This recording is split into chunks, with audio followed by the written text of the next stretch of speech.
Millions of birds, both domestic and wild, are dying across the world due to the latest avian flu outbreak. Across Europe and the US, millions of domesticated birds have been culled over the last year, even healthy birds, if it is detected in their flock, sending prices of poultry meat and eggs rocketing and putting farmers out of business. Avian flu was first detected in 1996 in geese farms in southern China's Guangdong province, where it spread through poultry units and then spilled over to infect wild birds such as geese, swans and ducks. Guangdong province is home to some of the country's largest poultry farms and also one of China's most important wintering sites for migratory birds. Since then, the virus has spread worldwide, and there has been various outbreaks, and we are experiencing another one. This outbreak is the largest observed in Europe, with 37 European countries being affected. Since its start in October 2021 to September 2022, the UK and continental Europe has seen over 2,467 outbreaks in poultry, and 48 million birds were culled in affected areas. And it is continuing. The UK has seen an increase in cases of avian flu in recent months, with a total of 100 being reported between the 1st of October 2022 and the 9th of November 2022. The UK has lost a third of the turkeys bred for Christmas, so undoubtedly there will be a shortage for consumers, and the price has increased by 17.5% from last year. Some farms are now slaughtering their healthy flocks of turkey, geese and duck early and freezing them.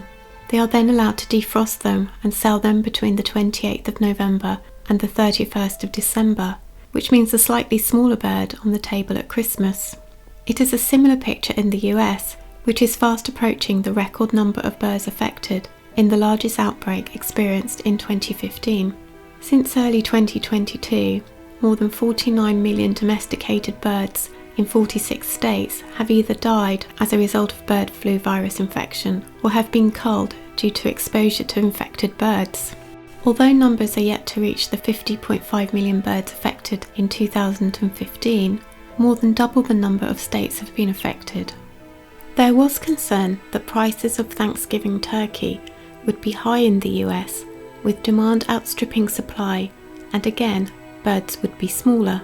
The price of a whole frozen turkey reached $1.99 a pound in October, up a staggering 73% from 2021. But instead of continuing to climb, the price of the Thanksgiving turkey dropped to 95 cents a pound, which is only 6% up on last year. Walmart was able to bring the price of its turkeys back down and planned to keep them that way until the 26th of December. So whilst the US may see smaller turkeys, it is now looking as if demand will be met and the price is not extortionate. Time will tell. So what exactly is avian flu? Well, it is a highly contagious viral disease which occurs in both domestic birds and wild birds, and has also been found in mammalian species, but that, thankfully, is rare. There are many strains of avian flu which can evolve rapidly.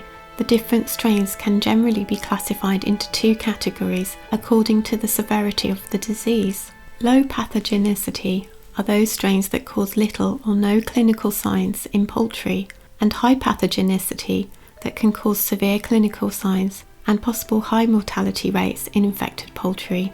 Birds shed the virus in their feces and respiratory secretions, so it is easily transmitted from one bird to another by direct contact. But research has also shown that it persists in the environment and can survive for up to 150 days in water. The time the virus persists in the environment varies from strain to strain, but generally they were found to be most stable at a slightly basic pH, temperatures of less than 17 degrees Celsius, and in a fresh to slightly brackish water. The virus can also be carried on farm equipment and spread from farm to farm. In past years, outbreaks of avian flu declined with warmer weather and the end of migration by wild birds in the autumn and winter. But that did not seem to be the case this summer, suggesting that highly pathogenic variants of avian flu are now endemic in wild birds, creating a risk of infection all year. Personally, it doesn't worry me if I don't have a turkey at Christmas. In fact, I don't tend to buy it, but I do feel for the birds that are suffering and the farmers having to deal with this. I am much more concerned with the impact it is having on wild birds and the environment. Waterfowl, such as ducks, geese and swans, are particularly vulnerable to avian flu, but other species of bird have also been reported as dying from the virus, such as common buzzards, sparrowhawks, kestrel and herring gulls. In the UK, the virus has had a catastrophic effect on the largest colony of northern gannets in the world, found at Bass Rock in Scotland. They come here to breed, but at the start of this breeding season, numbers were decimated by avian flu. Nests, eggs and chicks were deserted as the adults succumbed to the virus. You can see from the drone footage the difference in the population from last year to this. They are a long-lived species, so it is likely that it will take the colony several years to recover from the virus, and that is assuming the colony is not depleted next year as well. They were not the only seabirds to suffer like this in the UK. On the Farne Islands, which is an internationally renowned habitat for 23 species and has 200,000 birds living there in the summer, saw thousands of birds such as puffins, Arctic terns and guillemots die over the summer. So many that people had to go and collect the bodies of the poor little things dressed in PPE. Many more are thought to have died out at sea. The Director of Policy at the Royal Society for the Protection of Birds, Jeff Knott, said that the severity of the situation and scale of the impact is unprecedented and very, very scary. It's a huge crisis that could turn into a catastrophe unless we get ahead of it. It is not just the UK that has seen its wild birds decimated en masse. It is also occurring across the world. Last December saw 5,000 common cranes succumb to the disease in Israel, and Greece has seen 2,000 Dalmatian pelicans die. Similar mass mortality events have been recorded in North America, with over 8,000 dead northern gannets being washed ashore in Canada. In the UK, autumn sees the migration of many bird species. Where I live, we get brent geese coming to avoid the northern Russian winter, and they are a real pleasure to see out on a walk, and I, like many other locals, are quite fond of them.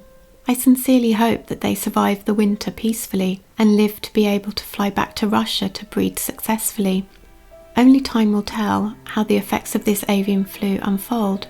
With no way to vaccinate wild birds, and considering the other pressures that our wild bird populations endure, particularly our seabirds, such as climate change, lack of prey fish, deaths through entanglement in fishing gear, and developments along our coasts, I wonder if this will push some species ever nearer to extinction.